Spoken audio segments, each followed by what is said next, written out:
Kutoka kwangu, mimi Paulo, mtumishi wa Kristo Yesu na mtume niliyeteuliwa na kuitwa kwa ajili ya kuhubiri habari njema ya Mungu. Hapo kale Mungu aliwaahidia watu hii habari njema kwa njia ya manabii wake katika Maandiko Matakatifu. Hii habari njema inamhusu Mwana wa Mungu Bwana wetu Yesu Kristo, ambaye mintarafu ubinadamu wake alikuwa mzawa wa Daudi. Mintarafu utakatifu wake wa kimungu alithibitishwa kwa uwezo mkuu kwamba ni Mwana wa Mungu kwa kufufuliwa kutoka wafu. Kwa njia yake mimi nilipewa neema ya kuwa mtume ili kwa ajili yake niwaongoze watu mataifa yote wapate kuamini na kutii. Ninyi ni miongoni mwa watu hao mmeitwa muwe watu wa Yesu Kristo. Basi ninawaandikia ninyi nyote mlioko Roma ambao Mungu anawapenda akawateua muwe watu wake. Nawatakieni neema na amani kutoka kwa Mungu Baba yetu na Bwana Yesu Kristo. Awali ya yote, namshukuru Mungu wangu kwa njia ya Yesu Kristo kwa ajili yenu nyote, kwa sababu imani yenu inasikika duniani kote. Mungu ambaye ninamtumikia kwa moyo wangu wote katika kuhubiri habari njema ya Mwanaye ni shahidi wangu kwamba ninawakumbukeni daima katika sala zangu. Namwomba Mungu akipenda anipatie nafasi nzuri ya kuja kwenu sasa. Kwa maana ninatamani sana kuwaoneni ili nipate kuwagawieni zawadi ya kiroho na kuwaimarisha. Ndiyo kusema tutaimarishana, imani yenu itaniimarisha mimi na yangu itawaimarisha ninyi. Ndugu zangu, nataka mjue kwamba mara nyingi nilikusudia kuwatembeleeni, lakini mpaka sasa nimezuiwa. Ningependa kupata mafanikio mema kati yenu, kama nilivyopata kati ya watu mataifa mengine. Ninalo jukumu kwa watu wote waliostaarabika na wasiostaarabika, wenye elimu na wasio na elimu. Ndiyo maana ninatamani pia kuihubiri habari njema kwenu, ninyi mlioko huko Roma. Sioni aibu kutangaza habari njema. Yenyewe ni nguvu ya Mungu inayowaokoa wote wanaoamini, Wayahudi kwanza na wasio Wayahudi pia. Kwa maana habari njema inaonyesha wazi jinsi Mungu anavyowakubali watu kuwa waadilifu. Jambo hili hufanyika kwa imani tangu mwanzo mpaka mwisho, kama ilivyoandikwa, mwadilifu kwa imani ataishi.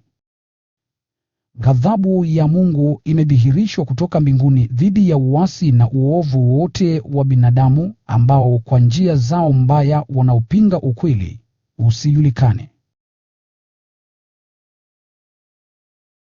Kwa maana yote yanayoweza kujulikana juu ya Mungu ni wazi kwao, maana Mungu mwenyewe ameyadhihirisha.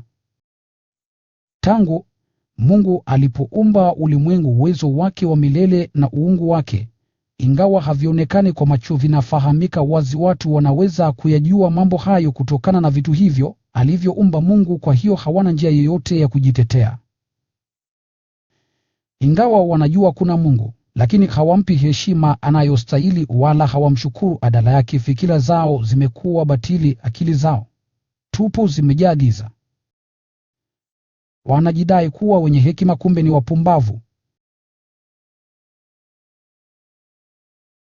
Wanaacha kumwabudu Mungu aishiye milele, na badala yake wanaabudu sanamu zilizo mfano wa binadamu, ambayo hufa mfano wa wanyama, ndege au wanyama watambaa. Kwa sababu hiyo Mungu amewaacha wafuate tamaa mbaya za mioyo yao na kufanyana mambo ya aibu kwa miili yao. Wanabadili ukweli juu ya Mungu kwa uongo. Wanaheshimu na kuabudu kiumbe badala ya Muumba mwenyewe, ambaye ndiye astahiliye sifa milele. Amina. Kwa hiyo Mungu amewaacha wafuate tamaa mbaya. Hata wanawake wanabadili matumizi yanayopatana na maumbile. Nao wanaume hali kadhalika wanaacha kufuata matumizi ya maumbile ya mume na mke, wakawakiana tamaa wao kwa wao. Wanaume wanafanyana mambo ya aibu, na hivyo wanajiletea wenyewe adhabu wanayostahili kwa vitendo vyao. viovu. Kwa vile watu walikataa kumtambua Mungu, Mungu amewaaka katika fikira zao potovu wakafanya yale ambayo hawangestahili kufanya. Wamejaa kila aina ya uovu, dhuluma, ulafi na ufisadi, wamejaa wivu, uuaji, ugomvi, udanganyifu na nia mbaya, husengenya na kusingiziana, ni watu wa kuchukiza kwa Mungu, wafidhuli, wenye kiburi na majivuno, hodari sana katika kutenda mabaya, na hawawatii wazazi wao. Hawana dhamiri, hawatimizi ahadi zao, hawana wema wala huruma kwa wengine. Chapteri. Wanajua kwamba sheria ya Mungu yasema kwamba watu wanaoishi mithili hiyo wanastahili kifo. Zaidi ya hayo, sio tu kwamba wanafanya mambo hayo wao wenyewe, bali hata huwapongeza wale wanaofanya mambo hayo hayo. Basi rafiki, kama unawahukumu wengine, huwezi kamwe kujitetea. Haidhuru wewe ni nani, kwa maana kwa kuwahukumu wengine unajilani wewe mwenyewe, kwa vile nawe unayafanya mambo yale yale unayohukumu. Tunajua kwamba hukumu ya Mungu kwa wale wanaofanya mambo kama hayo ni hukumu ya haki. Lakini wewe rafiki, unayewahukumu wale wanaofanya mambo kama hayo, bali wewe pia unayafanya, je, unadhani utaiepa hukumu ya Mungu? Au labda unaudharau wema wake mkuu, uvumilivu wake na saburi yake, bila kutambua kwamba wema wake huo una shabaha ya kukuongoza upate kutubu. Lakini unao ugumu na ukaidi wa moyo, na hivyo unajirundikia adhabu kwa siku ile ambayo adhabu ya Mungu na hukumu zake za haki vitadhihirishwa. Siku hiyo Mungu atamlipa kila mmoja kufuatana na matendo yake. Wale wanaozingatia kutenda mema, kutafuta utukufu na heshima ya Mungu na kutokufa, watapata uzima wa milele. Lakini wale wengine wenye ubinafsi, wenye kukataa mambo ya haki na kufuata uovu, wataangukiwa na ghadhabu na hasira ya Mungu. Mateso na maumivu yatampata binadamu. Yeyote atendaye uovu yatawapata Wayahudi kwanza na watu mataifa mengine pia. Lakini Mungu atawapa utukufu, heshima na amani wale wanaotenda mema, Wayahudi kwanza na watu mataifa mengine pia. Maana Mungu hambagui mtu yeyote. Wale wanaotenda dhambi bila kuijua sheria ya Mose wataangamia, ingawaje hawajui sheria, na wale wanaotenda dhambi wakiwa wanaijua sheria watahukumiwa kisheria. Mtu hafanywi kuwa mwadilifu mbele yake Mungu kwa kuisikia sheria, bali kwa kuitii sheria. Mathalan, watu mataifa mengine hawana sheria ya Mose, lakini kila wanapotimiza matakwa ya sheria wakiongozwa na dhamiri zao wao wenyewe, wanakuwa kipimo cha sheria, ingawa hawaijui sheria. Mwenendo wao unaonyesha kwamba matakwa ya sheria yameandikwa mioyoni mwao, dhamiri zao zinashuhudia pia jambo hilo, maana fikira zao mara nyingine huwashtaki na mara nyingine huwatetea. Hivyo kufuatana na hii habari njema ninayohubiri, ndivyo itakavyokuwa wakati Mungu atakapohukumu mambo ya siri ya binadamu kwa njia ya Yesu Kristo. Na wewe, je, wewe mwenyewe unajiita Myahudi, unaitumainia sheria na kujivunia kuwa wa Mungu? Kwa njia ya sheria unajua matakwa ya Mungu na unaweza kuchagua jambo jema. Wewe unajiona kuwa kiongozi wa vipofu na mwanga kwa wale walio gizani. Unajiona kuwa mkufunzi wa wajinga na mwalimu wa wale wasiokomaa. Bado unayo katika sheria picha kamili ya elimu na ukweli. Basi wewe unawafundisha wengine, kwa nini hujifundishi wewe mwenyewe unawahubiria wengine wasiibe? Lakini kumbe wewe mwenyewe unaiba. Unasema, Msizini, na huku wewe unazini unachukie sanamu za miungu hali. Wewe unajitajirisha kwa kuiba katika nyumba za miungu. Kwa kujigamba ati unayo sheria ya Mungu, je, huoni kwamba kwa kuivunja sheria unamdharau Mungu? Kama vile maandiko matakatifu yasemavyo, watu mataifa mengine wamelikufuru jina la Mungu kwa sababu yenu, ninyi Wayahudi. Kutahiriwa kwako kutakuwa na maana kama ukiitii sheria, lakini kama unaivunja sheria, basi ni afadhali ungalibaki bila kutahiriwa. Kama mtu mataifa mengine ambaye hakutahiriwa akitimiza matakwa ya sheria, hakika atafikiriwa kana kwamba ametahiriwa.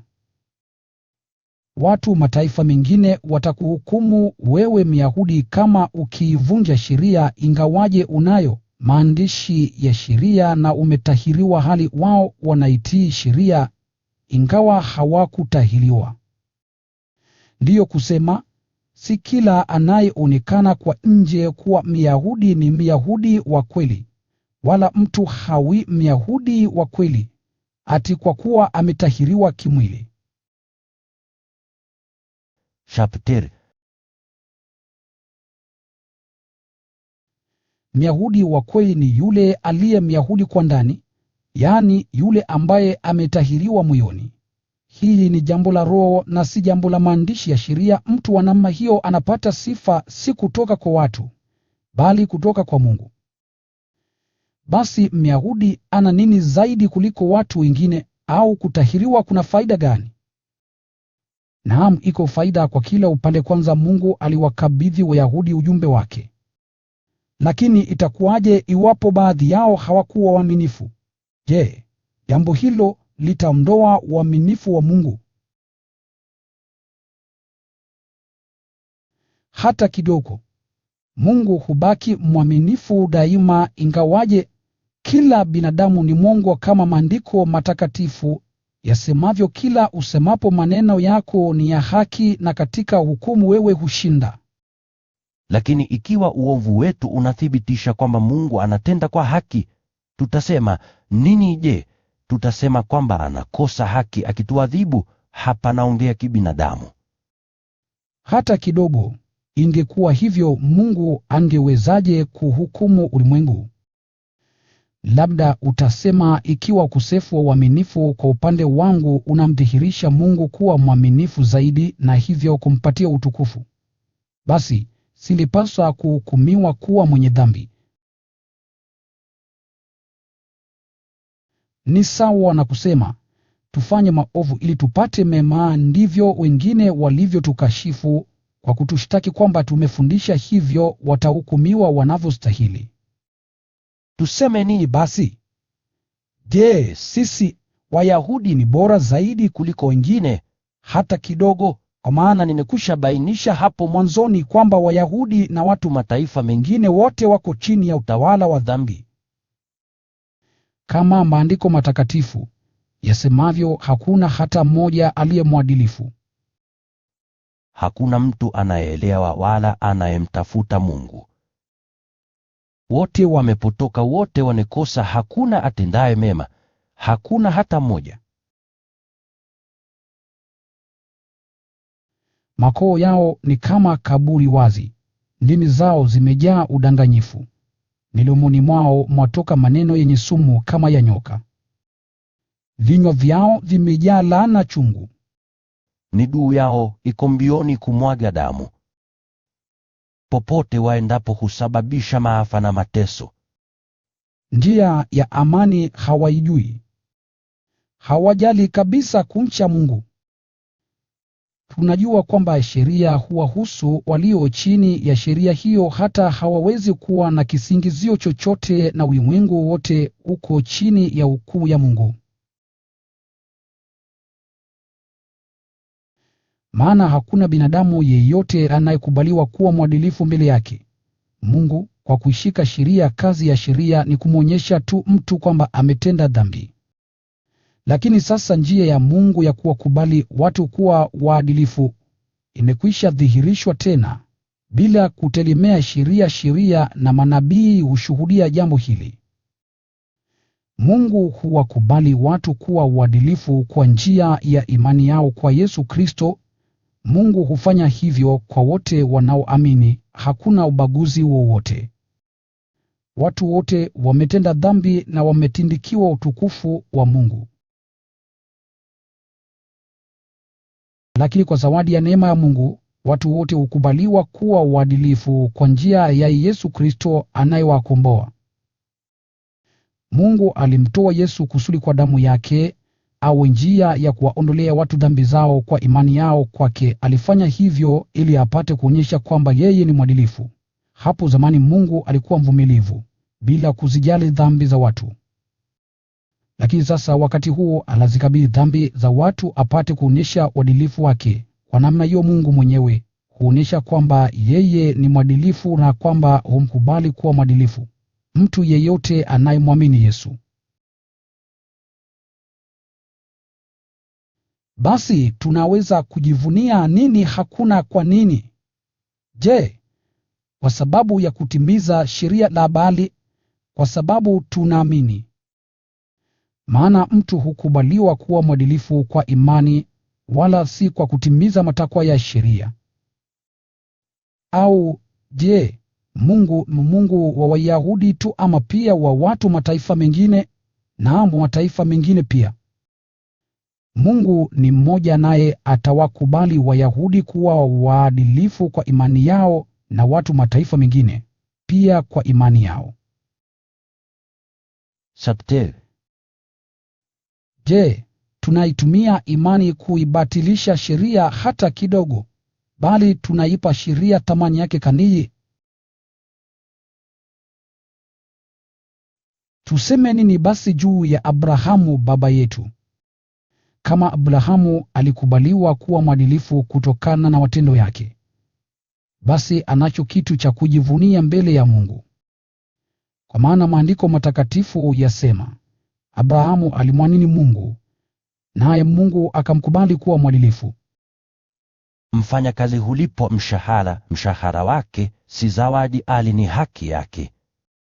Lakini mtu asiyetegemea matendo yake mwenyewe, bali anamwamini Mungu ambaye huwasamehe waovu, basi Mungu huijali imani ya mtu huyo na hivi humkubali kuwa mwadilifu. Naye Daudi asema hivi juu ya furaha ya mtu ambaye Mungu amemkubali kuwa mwadilifu, bila kuyajali matendo yake: Heri wale waliosamehewa makosa yao, ambao makosa yao yamefutwa. Heri mtu yule ambaye Bwana hataziweka dhambi zake katika kumbukumbu. Je, hiyo ni kwa wale waliotahiriwa tu ama pia kwa wale wasiotahiriwa? Ni kwa wale wasiotahiriwa pia, kwa maana tumekwisha sema, Abrahamu aliamini, naye Mungu akamkubali kuwa mwadilifu. Je, Abrahamu alikubaliwa kabla ya kutahiriwa, ama baada ya kutahiriwa? Kabla ya kutahiriwa na si baada ya kutahiriwa. Abrahamu alitahiriwa baadaye, na kutahiriwa huko kulikuwa alama iliyothibitisha kwamba Mungu alimkubali kuwa mwadilifu kwa sababu ya imani yake aliyokuwa nayo kabla ya kutahiriwa. Kwa hiyo Abrahamu amekuwa baba wa wale wote ambao ingawa hawakutahiriwa wamemwamini Mungu wakafanywa waadilifu. Vilevile yeye ni baba wa wale waliotahiriwa, lakini si kwa kuwa wametahiriwa, bali kwa sababu wanafuata njia ile ile ya imani baba yetu Abrahamu aliyofuata kabla ya kutahiriwa. Mungu alimwahidi Abrahamu na wazao wake kwamba ulimwengu ungekuwa mali yao. Ahadi hiyo haikufana kwa sababu Abrahamu aliitii sheria, bali kwa kuwa aliamini akakubaliwa kuwa mwadilifu. Maana kama watakaopewa hayo aliyoahidi Mungu ni wale tu wanaoitii sheria, basi imani haina maana yoyote, nayo ahadi ya Mungu si kitu. Sheria husababisha adhabu. Lakini kama hakuna sheria haiwezekani kuivunja. Kwa sababu hiyo jambo hili lategemea imani. Hivyo, kwamba ahadi hiyo yatokana na neema ya Mungu na kwamba ni hakika kuwa ahadi hiyo ni kwa ajili ya wote, si kwa wale tu wanaoishika sheria, bali pia kwa wale waishio kwa imani. Kama Abrahamu, yeye ni baba yetu sisi sote.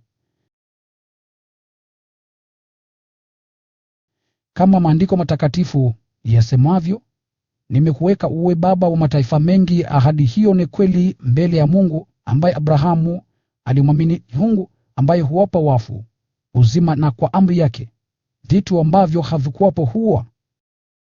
Abrahamu aliamini na kutumaini, ingawa hali yenyewe ilikuwa bila matumaini, na hivyo amekuwa baba wa mataifa mengi, kama Maandiko Matakatifu yasemavyo, wazao wako watakuwa wengi kama nyota.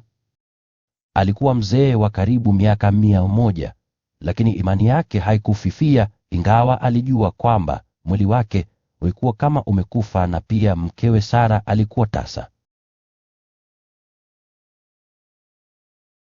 Abrahamu hakuionea mashaka ile ahadi ya Mungu. Alipata nguvu kutokana na imani, akamtukuza Mungu.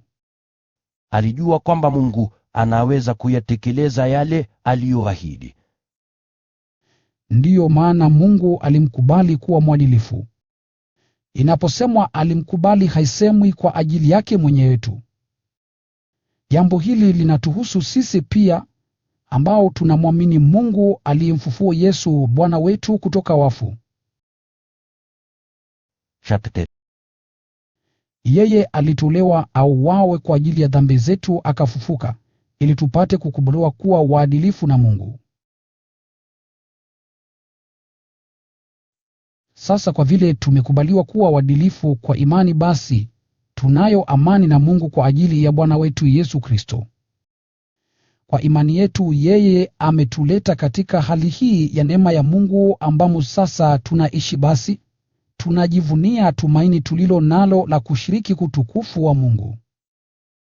Naam, si hayo tu, bali tunafurahi pia katika taabu, tukijua kwamba taabu huleta saburi, nayo saburi huleta uthabiti, na uthabiti huleta tumaini. Tumaini hilo haliwezi kutuhadaa, maana Mungu amekwisha miminia mioyoni mwetu upendo wake kwa njia ya Roho Mtakatifu aliyetujalia. Tulipokuwa bado wanyonge, Kristo, wakati ulipotimia, alikufa kwa ajili yetu sisi waovu. Si rahisi mtu kufa kwa ajili ya mtu mwadilifu. Labda mtu anaweza kuthubutu kufa kwa ajili ya mtu mwema.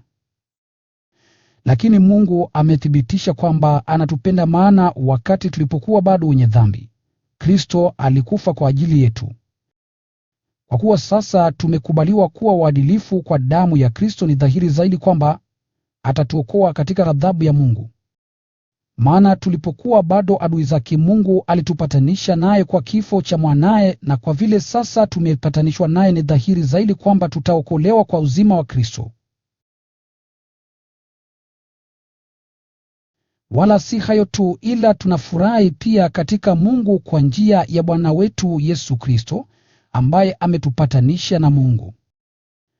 Kwa njia ya mtu mmoja dhambi iliingia ulimwenguni, nayo ikasababisha kifo. Hivyo kifo kimeenea katika jumuiya yote ya binadamu, kwa maana wote wametenda dhambi. Kabla ya sheria kuwako, dhambi ilikuwako ulimwenguni, lakini dhambi haiwekwi katika kumbukumbu bila sheria. Lakini tangu wakati wa Adamu mpaka wakati wa Mose, kifo kiliwatawala hata wale ambao hawakutenda dhambi kama ile Adamu ya kumwasi Mungu. Adamu alikuwa kielelezo cha yule ambaye atakuja baadaye. Lakini ipo tofauti. Neema ya Mungu si kama dhambi ya Adamu. Maana ingawa dhambi ya mtu mmoja ilisababisha kifo kwa wote, kwa fadhili ya mtu mmoja, yaani Yesu Kristo, Mungu amewazidishia wote neema na zawadi zake. Kuna tofauti baina ya zawadi ya Mungu na dhambi ya mtu yule mmoja. Maana baada ya kosa la mtu mmoja Mungu alitoa hukumu, lakini baada ya makosa ya watu wengi Mungu aliwapa zawadi yake, kwa kuwasamehe. Kweli kwa dhambi ya mtu mmoja kifo kilianza kutawala kwa sababu ya huyo mtu mmoja, lakini ni dhahiri zaidi kwamba alichokifanya yule mtu mmoja, yaani Yesu Kristo, ni bora zaidi wote wanaopokea neema na zawadi hiyo ya kukubaliwa kuwa waadilifu. Watatawala katika uzima kwa njia ya huyo mmoja, yaani Yesu Kristo. Basi, kama vile kosa la mtu mmoja lilivyoleta hukumu kwa binadamu wote, kadhalika kitendo kimoja kiadilifu kinawapa uhuru na uzima. Na kama kwa kututii kwa mtu mmoja watu wengi walifanywa wenye dhambi, kadhalika kutii kwa mtu mmoja kutawafanya wengi wakubaliwe kuwa waadilifu. Sheria ilitokea ikasababisha kuongezeka kwa uhalifu, lakini pale dhambi ilipoongezeka, neema iliongezeka zaidi. Chapteri. Kama vile dhambi ilivyotawala kwa kifo, kadhalika neema inatawala kwa njia ya uadilifu na kuleta uzima wa milele kwa njia ya Yesu Kristo Bwana wetu. Tuseme nini basi? Je, tuendelee kubaki katika dhambi ili neema ya Mungu iongezeke? Hata kidogo kuhusu dhambi. Sisi tumekufa, tutaendeleaje kuishi tena katika dhambi? Maana mnajua kwamba sisi tuliobatizwa tukaungana na Kristo Yesu, tulibatizwa na kuungana na kifo chake. Tulipobatizwa tuliungana na kifo chake, tukazikwa pamoja naye, ili kama vile Kristo alivyofufuliwa kutoka wafu kwa kitendo kitukufu cha Baba, sisi pia tuweze kuishi maisha mapya. Maana kama sisi tumeungana naye katika kufa, kama yeye vivyo hivyo tutaungana naye kwa kufufuliwa kutoka wafu kama yeye. Tunajua kwamba utu wetu wa kale ulisulubiwa pamoja na Kristo, ili hali ya dhambi iharibiwe, tusiwe tena watumwa wa dhambi. Kwa maana mtu aliyekufa amenasuliwa kutoka katika nguvu ya dhambi. Basi ikiwa tumekufa pamoja na Kristo, tunaamini kwamba tutaishi pia pamoja naye. Maana tunajua kwamba Kristo amekwisha fufuka kutoka wafu na hafi, tena kifo hakimtawali tena. Hivyo kwa kuwa alikufa mara moja tu, dhambi haina nguvu tena juu yake, na sasa anaishi maisha yake katika umoja na Mungu. Hali kadhalika nanyi lazima mjione kuwa mmekufa kuhusu dhambi, lakini kama mnaoishi katika umoja na Mungu kwa njia ya Kristo Yesu. Kwa hiyo dhambi isiitawale tena miili yenu ambayo hufa, na hivyo kuzitii tamaa zake. Wala msitoe hata sehemu moja ya miili yenu iwe chombo cha kutenda uovu na dhambi. Badala yake, jitoleeni ninyi wenyewe kwa Mungu kama watu waliofufuka kutoka wafu. Toeni nafsi zenu zote kwa Mungu kwa ajili ya uadilifu. Maana dhambi haitawatawala ninyi tena, kwani hamko chini ya sheria bali chini ya neema. Basi tuseme nini? Je, tutende dhambi ati kwa sababu hatuko chini ya sheria bali chini ya neema hata kidogo? Mnajua kwamba mkijitolea ninyi wenyewe kama watumwa na kumtii fulani, mnakuwa kweli watumwa wake mtu huyo, au watumwa wa dhambi, na matokeo yake ni kifo, au wa utii na matokeo yake ni kukubaliwa kuwa waadilifu.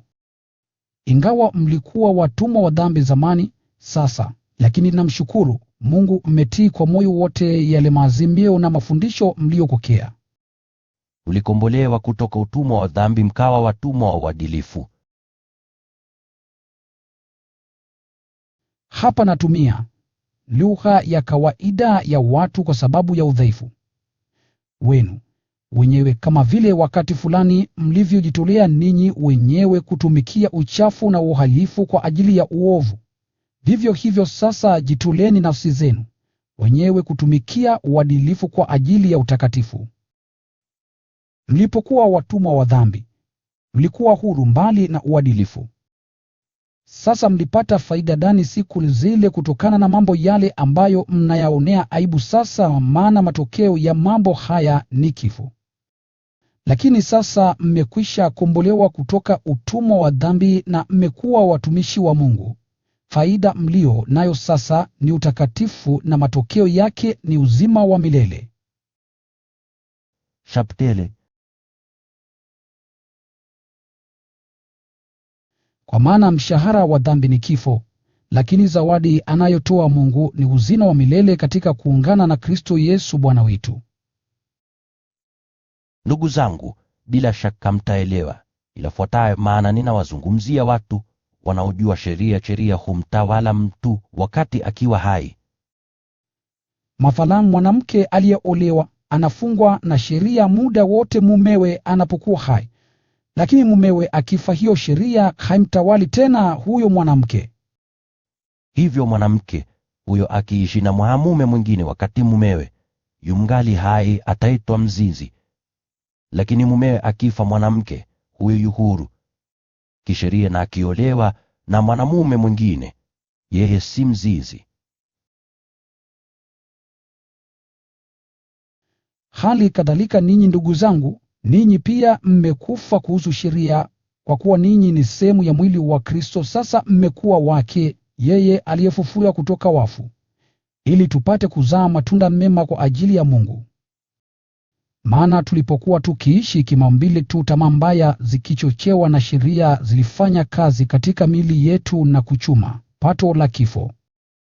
Lakini sasa tumekuwa huru kutoka vifungo vya sheria, kwa sababu tumekufa kuhusu lile jambo lililotufanya sisi watumwa. Sasa tunatumikia kufuatana na maisha mapya ya Roho, na si kufuatana na hali ile ya kale ya sheria iliyoandikwa. Je, tuseme basi kwamba sheria ni dhambi hata kidogo? Lakini bila sheria mimi nisingalijua dhambi ni kitu gani. Maana nisingalijua ni nini hasa kutamani mabaya kama sheria isingalikuwa imesema, usitamani. Kwa kuitumia hiyo amri, dhambi ilipata fursa ya kuamsha kila aina ya tamaa mbaya ndani yangu. Maana bila sheria dhambi ni kitu kilichokufa.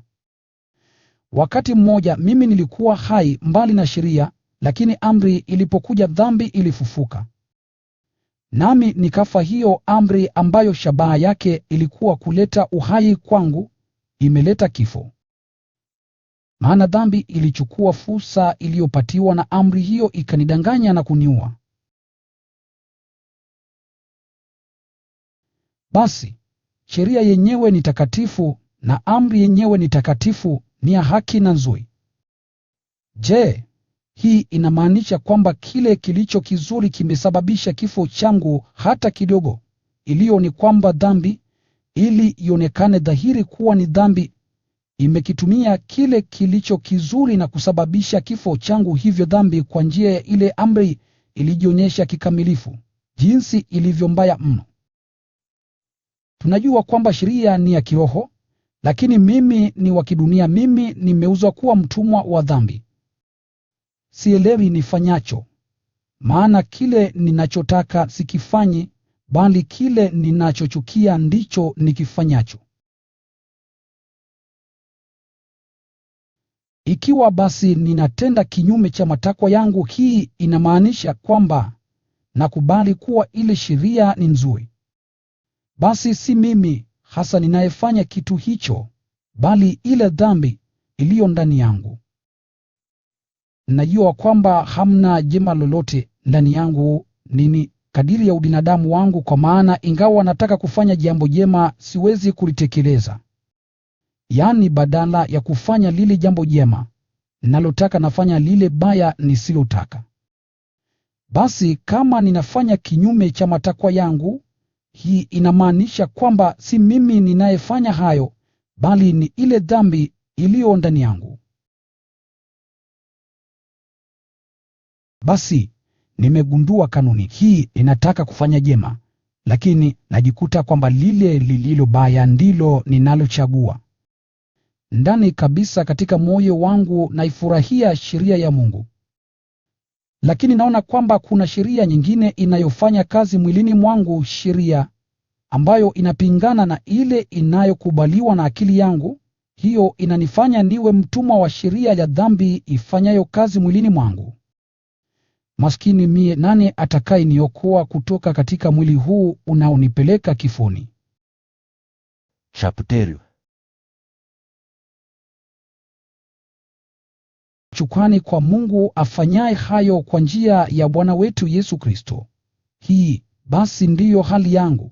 Mimi binafsi kwa akili yangu ninaitumikia sheria ya dhambi.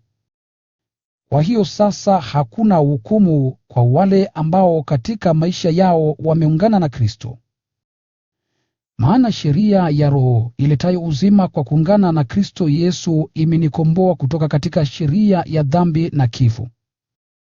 Mungu ametekeleza jambo lile ambalo sheria haikuweza kutekeleza kwa sababu ya udhaifu wa binadamu. Mungu alimtuma mwanaye akiwa mwenye mwili sawa na miili yetu sisi wenye dhambi, ili aikabili dhambi, na kwa mwili huo akaiangamiza dhambi.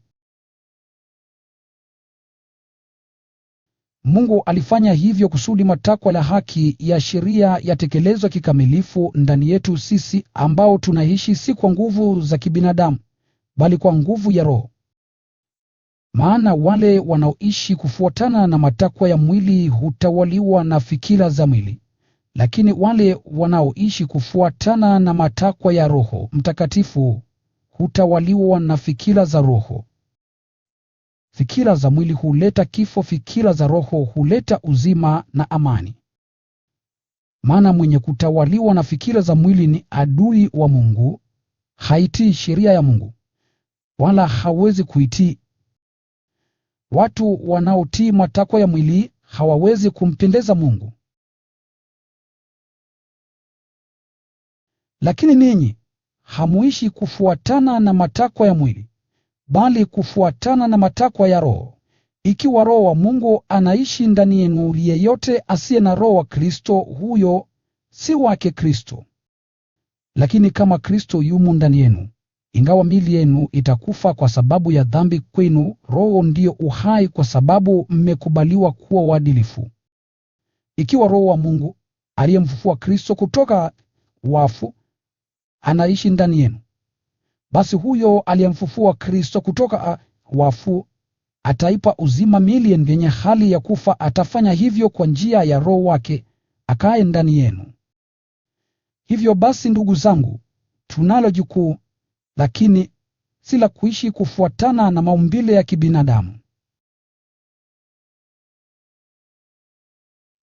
Kwa maana kama mkiishi kufuatana na matakwa ya maumbile ya kibinadamu, hakika mtakufa.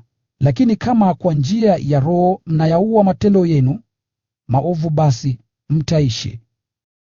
Wote wanaoongozwa na Roho wa Mungu ni watoto wa Mungu. Kwa maana Roho mliyempokea si Roho mwenye kuwafanya ninyi watumwa na kuwatia tena hofu, sivyo, bali mmempokea Roho mwenye kuwafanya ninyi watoto wa Mungu, na kwa nguvu ya huyo Roho sisi tunaweza kumwita Mungu Abba, yaani Baba. Naye Roho mwenyewe anajiunga na roho zetu na kuthibitisha kwamba sisi ni watoto wa Mungu. Basi kwa vile sisi ni watoto wa Mungu, tutapokea baraka zote Mungu alizowawekea watu wake, na tutashiriki urithi huo pamoja na Kristo. Maana tukiyashiriki mateso yake Kristo, tutaushiriki pia utukufu wake. Naona kuwa mateso ya wakati huu wa sasa si kitu kamwe kama tukiyafananisha na ule utukufu utakaodhihirishwa kwetu. Viumbe vyote vinatazamia kwa hamu Mungu awadhihirishe watoto wake. Kwa maana viumbe viliwekwa katika hali ya kutojiweza kabisa, si kwa hiari yao, ila vilifanya hivyo kwa mapenzi ya Mungu. Hata hivyo yapo matumaini. Maana hivyo viumbe navyo vitaokolewa kutoka katika utumwa wa uharibifu, vishiriki uhuru mtukufu wa watoto wa Mungu. Kwa maana tunajua kwamba mpaka hivi sasa viumbe vyote vinalia kwa maumivu kama ya kujifungua mtoto. Wala si hivyo viumbe peke yake, bali hata sisi tulio na huyu Roho aliye wa kwanza wa zawadi za Mungu, sisi pia tunalalamika ndani yetu tukitazamia kufanya watoto wa Mungu, nazo nafsi zenu zikombolewe. Maana kwa matumaini hayo sisi tumekombolewa. Lakini tumaini halina maana ikiwa tunakiona kile tunachotumainia, maana ni nani anayetumaini kile ambacho tayari anakiona?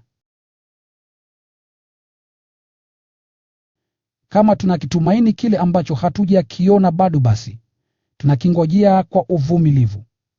Hali kadhalika naye Roho anatusaidia katika udhaifu wetu, maana hatujui inavyotupasa kuomba, lakini Roho mwenyewe anatuombea kwa Mungu kwa mlio wa huzuni usioelezeka. Naye Mungu aonaye mpaka ndani ya mioyo ya watu anajua fikira ya huyo Roho, kwani huyo Roho huwaombea watu wa Mungu kufuatana na mapenzi ya Mungu.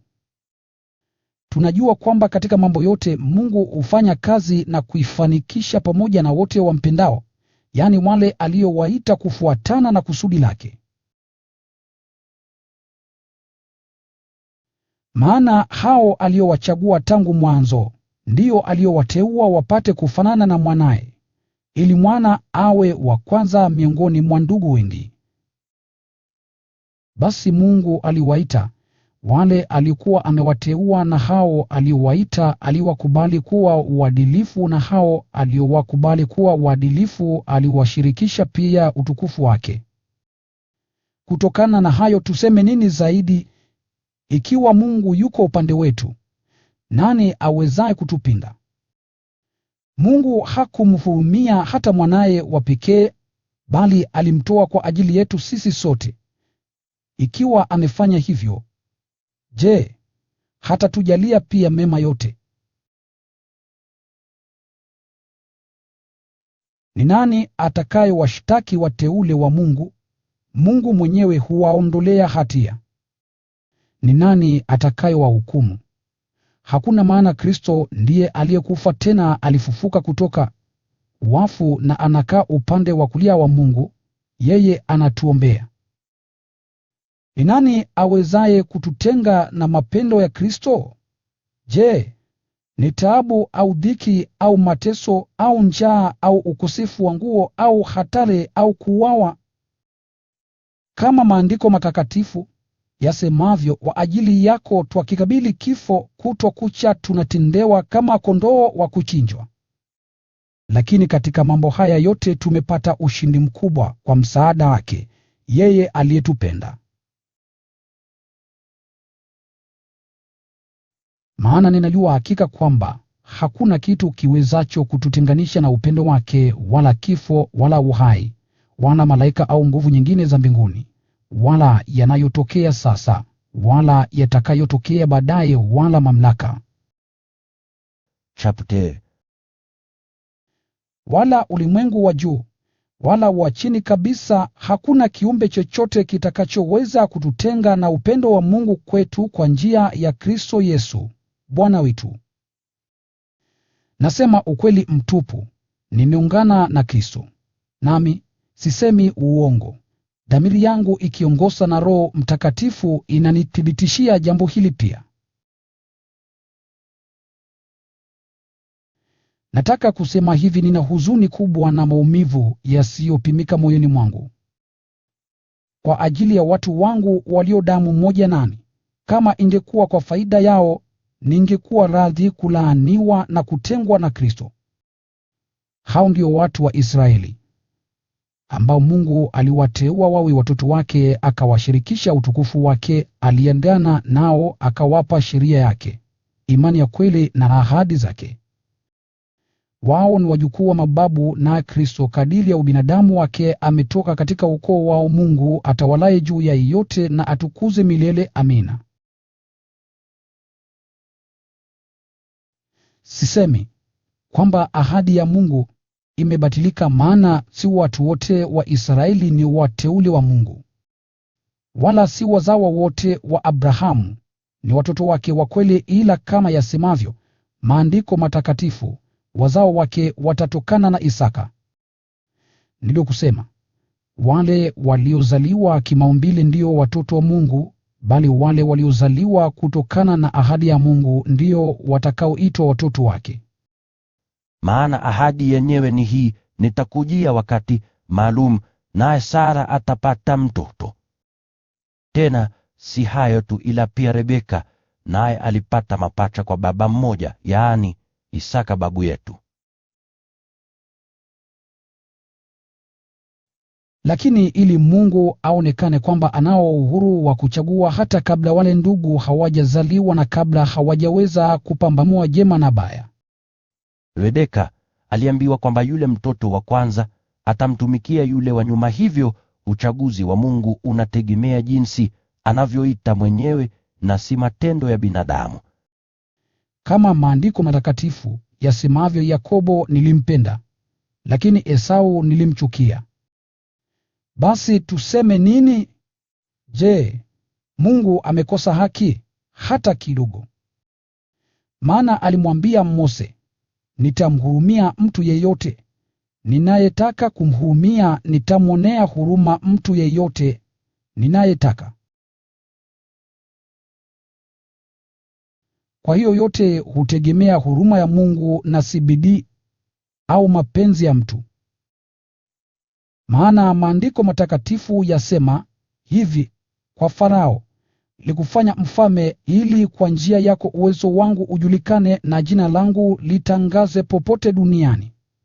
Ni wazi basi kwamba Mungu humhurumia yeyote anayetaka kumhurumia, na akipenda kumfanya mtu awe mkaidi hufanya hivyo. Labda utaniuliza, ikiwa mambo yako hivyo, Mungu anawezaje kumlaumu mtu? Nani awezaye kuyapinga mapenzi yake? Lakini Ewe binadamu, nani hata uthubutu kumhoji Mungu? Je, chungu chaweza kumuuliza mfinyanzi wake, kwa nini umenitengeneza namna hii? Mfinyanzi anaweza kutumia udongo apendavyo na kufinyanga viungu viwili kwa udongo ule ule, kimoja kwa matumizi ya heshima na kingine kwa matumizi ya kawaida. Hivyo ndivyo ilivyo kwa Mungu. Alitaka kuonyesha adhabu yake na kujulisha uwezo wake, basi alikuwa na saburi sana, akiwavumilia wale ambao walikuwa lengo la ghadhabu yake, ambao walistahili kuangamiza. Alitaka pia kudhihirisha wingi wa utukufu wake, ambao alitumiminia sisi tulio lengo la huruma yake, sisi ambao alikwisha kututayarisha kuupokea utukufu wake. Maana sisi ndio hao aliowaita, si tu kutoka miongoni mwa Wayahudi, bali pia kutoka kwa watu mataifa mengine. Maana ndivyo asemavyo katika kitabu cha Hosea, wale waliokuwa si watu wangu nitawaita watu wangu, na sikupendi ataitwa mtenzi wangu. Na pale walipoambiwa, ninyi si wangu, hapo wataitwa watoto wa Mungu hai. Naye nabii Isaya kuhusu Israeli apaza sauti, hata kama watoto wa Israeli ni wengi kama mchanga wa pwani, ni wachache tu watakaookolewa. Maana Bwana ataitekeleza upesi hukumu yake kamili juu ya ulimwengu wote. Ni kama Isaya alivyosema hapo awali, kama Bwana mwenye nguvu asingalituachia baadhi ya watoto wa Israeli, tungalikwisha kuwa kama Sodoma, tungalikwisha kuwa Gomora. Basi tuseme nini? Ni hivi, watu mataifa ambao hawakutafuta kukubaliwa kuwa waadilifu, wamekubaliwa kuwa waadilifu kwa njia ya imani. Hali watu wa Israeli waliokuwa wakitafuta sheria iletayo kukubaliwa kuwa waadilifu hawakuipata.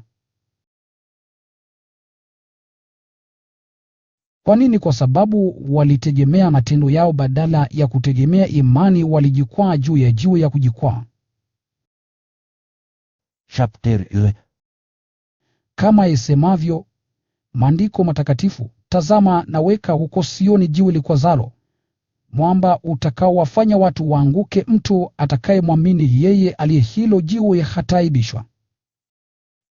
Ndugu zangu, ninataka na kutazamia kwa moyo wangu wote hao wanachi wenzangu wakombolewe, tena na waombea kwa Mungu daima. Maana naweza kuthibitisha kwa niaba yao kwamba wanayo bidii ya kumtafuta Mungu, lakini bidii hiyo haikujengwa juu ya ujuzi wa kweli. Maana hawakufahamu jinsi Mungu anavyowafanya watu wawe waadilifu, na wamejaribu kuanzisha mtindo wao wenyewe, na hivyo hawakuikubali njia hiyo ya Mungu ya kuwafanya wawe waadilifu. Maana kwa kuja kwake Kristo sheria imefikia kikomo chake ili kila mtu anayeamini akubaliwe kuwa mwadilifu. Kuhusu kukubaliwa kuwa mwadilifu kwa kuitii sheria, Mose aliandika hivi: mtu yeyote anayetimiza matakwa ya sheria ataishi. Lakini kuhusu kukubaliwa kuwa mwadilifu kwa njia ya imani yasemwa hivi: usiseme moyoni mwako, nani atapanda mpaka mbinguni, yaani kumleta Kristo chini. Wala usiseme nani atashuka mpaka kuzimu, yaani kumleta Kristo kutoka kwa wafu. Maandiko matakatifu yasema hivi: ujumbe Roho wa Mungu uko karibu nawe, uko kinywani mwako na moyoni mwako. Nao ndio ile imani tunayoihubiri. Kama ukikiri kwa kinywa chako kwamba Yesu ni Bwana, na kuamini moyoni mwako kwamba Mungu alimfufua kutoka wafu, utaokoka. Maana tunaamini kwa moyo na kukubaliwa kuwa waadilifu, na tunakiri kwa midomo yetu na kuokolewa. Maandiko matakatifu yasema, kila amwaminie hatakuwa na sababu ya kuaibika. Jambo hili ni kwa wote, kwani hakuna tofauti kati ya Wayahudi na wasio Wayahudi. Bwana wa wote ni mmoja, naye ni mkarimu sana kwao wote wamwombao. Maana maandiko matakatifu yasema, kila mtu atakayeomba kwa jina la Bwana ataokolewa. Basi watamwombaje yeye ambaye hawamwamini? Tena watamwaminije kama hawajapata kusikia habari zake? Na watasikiaje habari zake kama hakuna mhubiri? Au watu watahubirije kama hawakutumwa? Kama yasemavyo maandiko matakatifu, ni jambo la kupendeza mno kuja kwa wale wanaohubiri habari njema. Lakini wote hawakuipokea hiyo habari njema, maana Isaya alisema, Bwana, ni nani aliyeamini ujumbe wetu? Hivyo basi imani inatokana na kuusikiliza ujumbe, na huo ujumbe unatokana na neno la Kristo. Lakini nauliza, je, hawakusikia ujumbe? Naam, waliusikia, kama maandiko matakatifu yasemavyo, sauti yao imeenea duniani kote, maneno yao yamefika mpaka kingo za ulimwengu. Tena nauliza, je, yawezekana kwamba watu wa Israeli hawakufahamu? Mose mwenyewe ni kwa kwanza kujibu, nitawafanyeni mwaonee wivu watu ambao si taifa, nitawafanyeni muwe na hasira juu ya taifa la watu wapumbavu. Tena Isaya anathubutu hata kusema, wale ambao hawakunitafuta wamenipata, nimejionyesha kwao wasiouliza habari zangu. Lakini kuhusu Israeli anasema, mchana kutwa niliwanyoshea mikono yangu watu waasi na wasiotii. Basi nauliza, je, Mungu anawakataa watu wake hata kidogo? Mimi binafsi ni Mwisraeli, mzawa wa Abrahamu wa kabila la Benyamini. Mungu hakuwakataa watu wake aliowateua tangu mwanzo. Mnakumbuka yasemavyo maandiko matakatifu juu ya Eliya wakati alipomng'ung'unikia Mungu kuhusu Israeli. Bwana, wamewaua manabii wako na kubomoa madhabahu yako. Ni mimi tu peke yangu niliyebaki, nao wanataka kuniua. Je, Mungu alimjibu nini? Alimwambia, nimejiwekea 7,000 ambao hawakumwabudu Baali.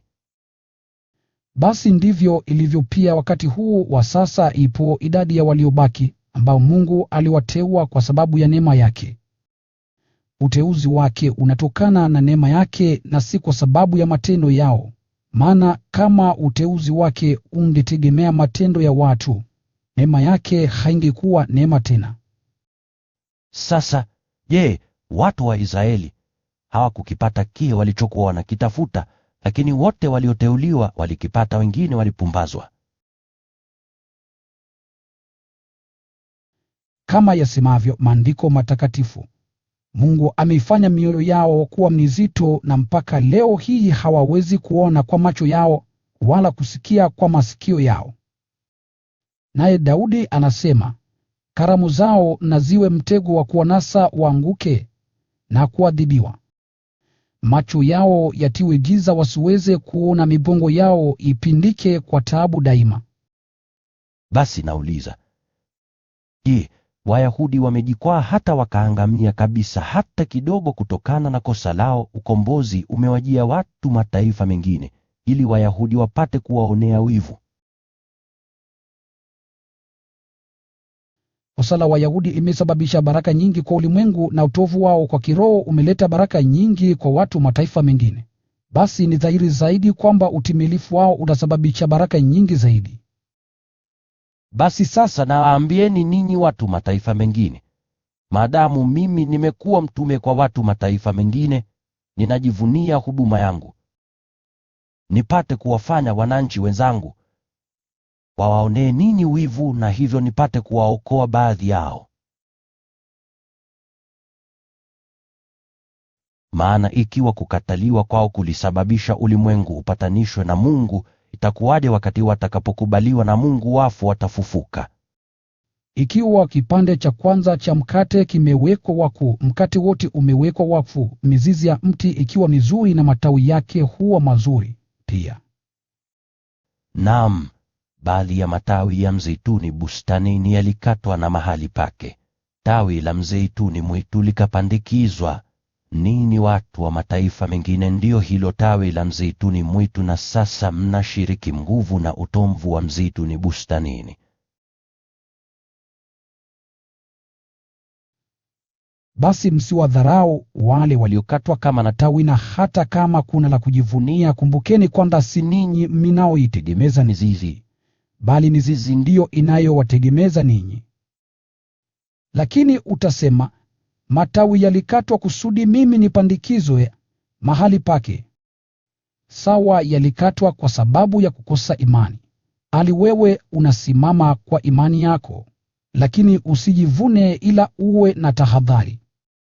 Kwa maana ikiwa Mungu hakuwahurumia Wayahudi ambao ni kama matawi ya asili, je, unadhani atakuhurumia wewe?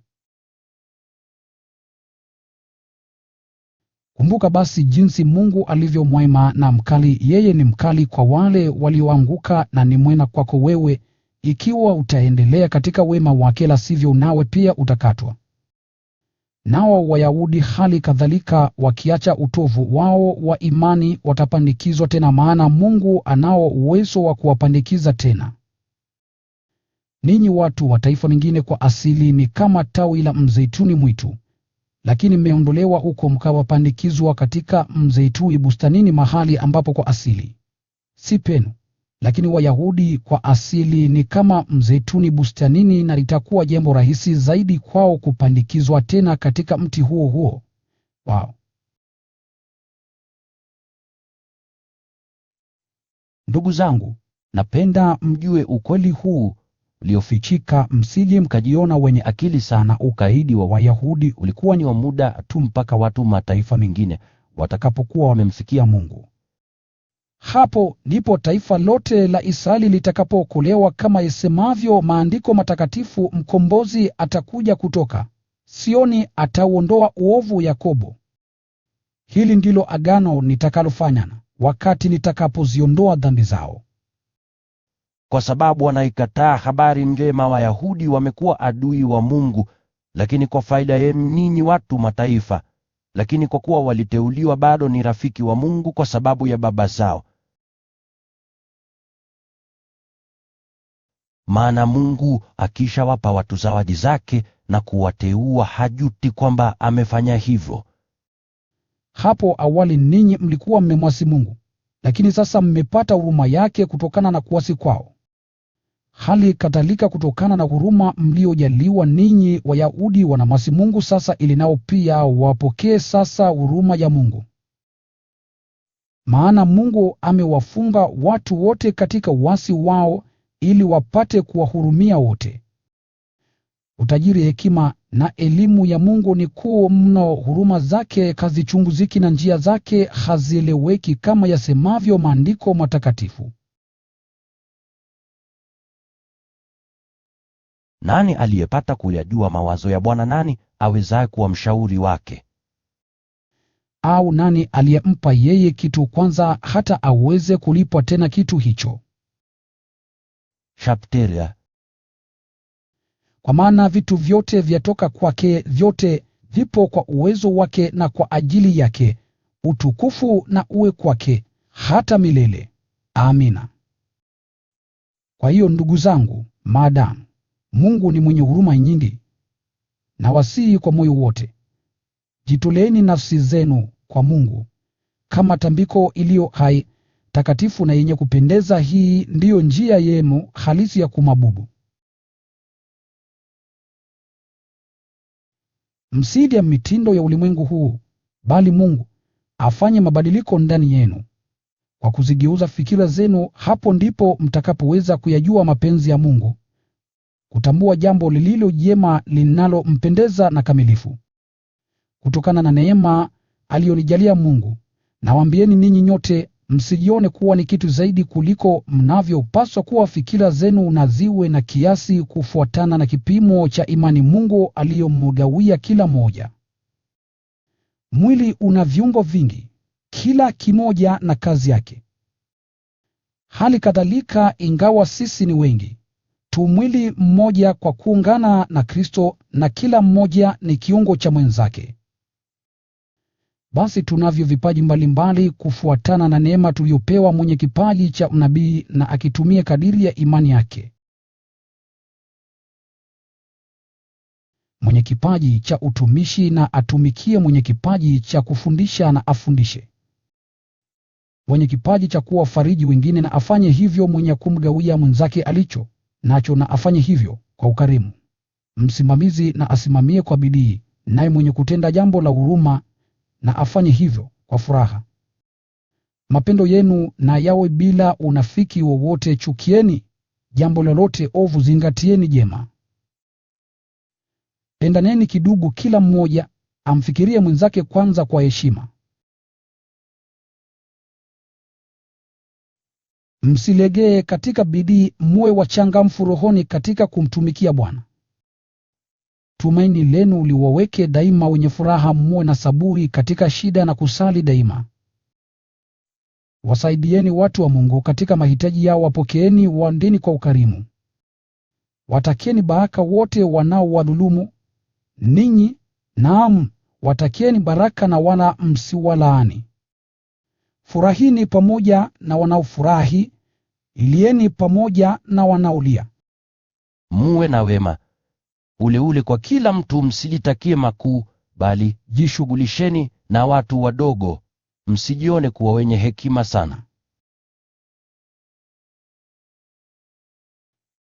Msilipe ovu kwa ovu, zingatieni mambo mema mbele ya wote. Kadiri inavyowezekana kwa upande wenu, muwe na amani na watu wote. Wapenzi wangu, msilipize kisasi, bali mwacheni Mungu jambo hilo, maana Maandiko matakatifu yasema, kulipiza kisasi ni shauri langu, mimi nitalipiza, asema Bwana. Tena Maandiko yasema, adui yako akiwa na njaa mpe chakula, akiwa na kiu mpe kinywaji, maana kwa kufanya hivyo utamfanya apate aibu kali kama makaa ya moto juu ya kichwa chake. Shapteria. Usikubali kushindwa na ubaya, bali ushinde ubaya kwa wema.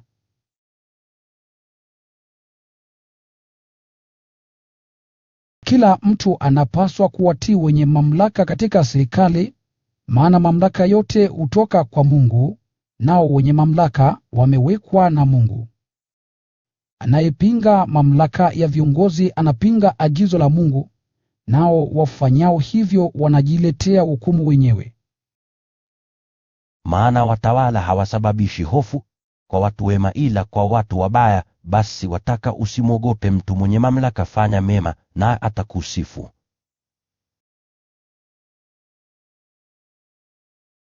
Maana yeye ni mtumishi wa Mungu anayefanya kazi kwa faida yako.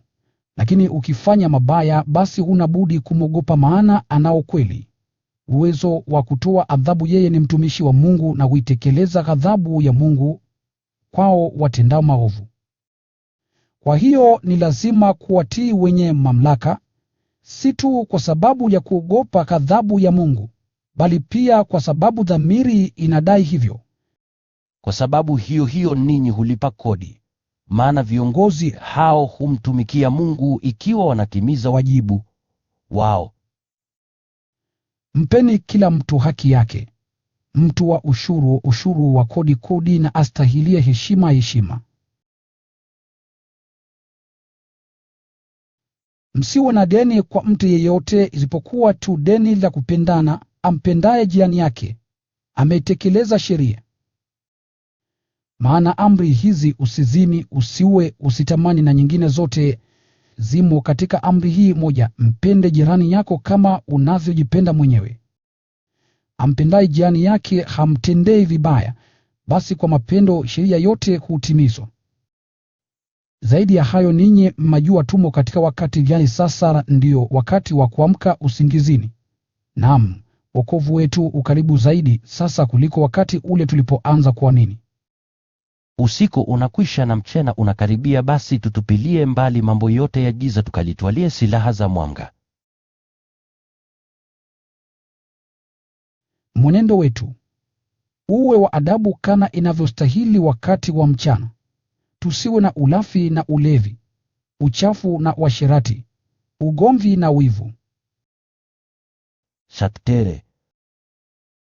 Bwana Yesu Kristo awe vazi lenu. Msishughulikie tena tamaa zenu za maumbile na kuzilibisha. Mkaribisheni kwenu mtu aliye dhaifu, lakini msibishane naye juu ya mawazo yake binafsi. Watu huhitilafiana, mmoja imani yake inamruhusu kula kila kitu, lakini mwingine ambaye imani yake ni dhaifu hula tu mboga za majani. Mtu ambaye hula kila kitu asimdharau yule ambaye hawezi kula kila kitu, naye ambaye hula tu mboga za majani asimhukumu anayekula kila kitu, maana Mungu amemkubali. Wewe ni nani hata uthubutu kumhukumu mtumishi wa mwingine akisimama au akianguka? Ni shauri na Bwana wake, na atasimama imara, maana Bwana anaweza kumsimamisha. Mtu anaweza kufikiria siku fulani kuwa ya maana zaidi kuliko nyingine. Mtu mwingine aweza kuzifikiria siku zote kuwa sawa. Kila mmoja na afuate msimamo wa akili yake. Anayeadhimisha siku fulani anaadhimisha siku hiyo kwa ajili ya kumtukuza Mungu, naye anayekula chakula fulani anafanya hivyo kwa kumtukuza Bwana, maana anamshukuru Mungu. Kadhalika naye anayeacha kula chakula fulani anafanya hivyo kwa ajili ya kumtukuza Bwana, naye pia anamshukuru Mungu. Maana hakuna mtu yeyote miongoni mwetu aishiye kwa ajili yake mwenyewe, wala hakuna anayekufa kwa ajili yake mwenyewe. Maana tukiishi twaishi kwa ajili ya Bwana, tukifa tunakufa kwa ajili ya Bwana. Basi kama tukiishi au tukifa, sisi ni mali yake Bwana. Maana Kristo alikufa akafufuka, ili wapate kuwa Bwana wa wazima na wafu. Kwa nini basi wewe wamhukumu ndugu yako? Nawe kwa nini wamdharau ndugu yako? Sisi sote tutasimama mbele ya kiti cha hukumu cha Mungu. Maana maandiko yanasema, kama niishivyo, asema Bwana, kila mtu atanipigia magoti na kila mmoja atakiri kwamba mimi ni Mungu. Kwa hiyo kila mmoja wetu atatoa hoja yake mbele ya Mungu. Basi tuache kuhukumiana, bali tuazimie kutokuwa kama kikwazo kwa ndugu yetu au kumsababisha aanguke katika dhambi. Katika kuungana na Bwana Yesu, nina hakika kwamba hakuna kitu chochote kilicho najisi kwa asili yake. Lakini mtu akidhani kwamba kitu fulani ni najisi, basi kwake huwa najisi. Kama ukimhuzunisha ndugu yako kwa sababu ya chakula unachokula, basi mwenendo wako haongozi na mapendo. Usikubali hata kidogo chakula chako kiwe sababu ya kupotea kwa mtu mwingine ambaye Kristo alikufa kwa ajili yake. Basi msikubalie kitu mnachokiona kuwa kwenu ni kitu chema kidharauliwe. Maana utawala wa Mungu si shauri la kula na kunywa, bali unahusika na kuwa na uadilifu, amani na furaha iletwayo na Roho Mtakatifu. Anayemtumikia Kristo namna hiyo humpendeza Mungu na kukubaliwa na watu. Kwa hiyo tuyazingatie daima mambo yenye kuleta amani na yanayotusaidia kujengana.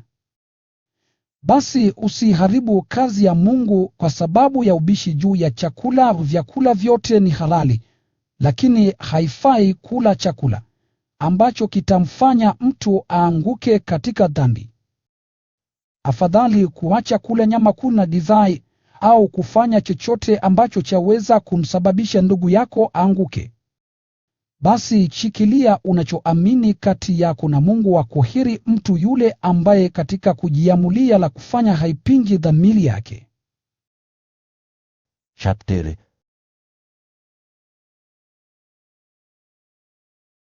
Lakini mtu anayeona shaka juu ya chakula anachokula anahukumiwa kama akila, kwa sababu msimamo wa kitendo chake haumo katika imani, na chochote kisicho na msingi wake katika imani ni dhambi. Sisi tulio imara katika imani tunapaswa kuwasaidia wale walio dhaifu wayakabili matatizo yao, tusijipendelee sisi wenyewe tu. Kila mmoja wetu anapaswa kumpendeza jirani yake kwa wema, ili huyo apate kujijenga katika imani. Maana Kristo hakujipendelea mwenyewe, ila alikuwa kama yasemavyo Maandiko, kashfa zote walizokutolea wewe zimeipata mimi. Maana yote yaliyoandikwa yameandikwa kwa ajili ya kutufundisha sisi, ili kutokana na saburi na faraja tupewayo na maandiko hayo matakatifu tupate kuwa na matumaini. Mungu aliye msingi wa saburi na faraja yote, awajalieni ninyi kuwa na msimamo mmoja kufuatana na mfano wake Kristo Yesu, ili ninyi nyote kwa nia moja na sauti moja mumtukuze Mungu Baba wa Bwana wetu Yesu Kristo. Basi karibishaneni kwa ajili ya utukufu wa Mungu, kama naye Kristo alivyowakaribisheni. Maana nawaambieni, Kristo aliwatumikia Wayahudi apate kuonyesha uaminifu wa Mungu, na zile ahadi Mungu alizowapa babu zetu zipate kutimia, ili nao watu mataifa mengine wapate kumtukuza Mungu kwa sababu ya huruma yake, kama yasemavyo Maandiko matakatifu, kwa sababu hiyo nitakusifu miongoni mwa watu mataifa, nitazimba sifa za jina lako. Tena Maandiko yasema, furahini enyi watu mataifa, furahini pamoja na watu wake. Na tena, enyi mataifa yote, msifuni Bwana, enyi watu wote msifuni. Tena Isaya asema, atatokea mtu katika ukoo wa Yese, naye atawatawala watu mataifa, nao watamtumainia. Basi Mungu aliye msingi wa matumaini awajazeni furaha yote na amani kutokana na imani yenu, tumaini lenu lipate kuongezeka kwa nguvu ya Roho Mtakatifu. Ndugu zangu, mimi binafsi nina hakika kwamba ninyi pia mmejaa wema, elimu yote, na mnaweza kushauriana ninyi kwa ninyi. Lakini nimewaandikia hapa na pale katika barua hii bila woga, nipate kuwakumbusheni juu ya mambo fulani. Nimefanya hivyo kwa sababu ya neema aliyonijalia Mungu. ya kuwa mtumishi wa Yesu Kristo, kwa watu mataifa ni jukumu langu la kikuhani kuihubiri habari njema ya Mungu, ili watu mataifa wengine wapate kuwa dhabihu inayokubaliwa na Mungu, dhabihu iliyotakaswa na Roho Mtakatifu. Kwa hiyo nikiwa nimeungana na Kristo Yesu, naweza kujivunia huduma yangu kwa ajili ya Mungu. Sithubutu kusema kitu kingine chochote isipokuwa tu kile ambacho Kristo Yesu amekifanya kwa kunitumia mimi, ili watu mataifa wapate kutii. Amefanya hivyo kwa maneno na vitendo, kwa nguvu ya miujiza na maajabu, na kwa nguvu ya Roho wa Mungu. Basi kwa kusafiri kila mahali tangu kule Yerusalemu mpaka Iluriko, nimeihubiri kikamilifu habari njema ya Kristo. Nia yangu imekuwa daima kuihubiri habari njema popote pale ambapo jina la Kristo halijapata kusikika, nisije nikajenga juu ya msingi wa mtu mwingine. Kama yasemavyo Maandiko matakatifu, watu wote ambao hawakuambiwa habari zote wataona, nao wale ambao hawajapata kusikia wataelewa. Kwa sababu hiyo nilizuiwa mara nyingi kuja kwenu. Lakini maadamu sasa nimemaliza kazi yangu pande hizi, na kwa kuwa kwa miaka mingi nimekuwa na nia kubwa ya kuja kwenu, natumaini kufanya hivyo sasa. Ningependa kuwaoneni nikiwa safarini kwenda Spania na kupata msaada wenu wa safari hiyo, baada ya kufurahia kuwa kwa muda pamoja nanyi. Lakini kwa sasa nakwenda kuwahudumia watu wa Mungu kule Yerusalemu. Maana makanisa ya Makedonia na Akaya yameamua kutoka mchango wao kuwasaidia watu wa Mungu walio maskini huko Yerusalemu. Wao wenyewe wameamua kufanya hivyo, lakini kwa kweli hilo ni jukumu lao kwa hao, maana ikiwa watu mataifa wengine wameshiriki baraka za kiroho za Wayahudi, wanapaswa nao pia kuwahudumia Wayahudi katika mahitaji yao ya kidunia. Nitakapokwisha tekeleza kazi hiyo na kuwakabidhi mchango huo uliokusanya kwa ajili yao, nitawatembeleni ninyi nikiwa safarini kwenda Spania. Najua ya kuwa nikija kwenu nitawaletea wingi wa baraka za Kristo. Basi, ndugu zangu, nawasihi kwa ajili ya Bwana wetu Yesu Kristo na kwa ajili ya upendo uletwao na Roho, mniunge mkono kwa kuniombea kwa Mungu.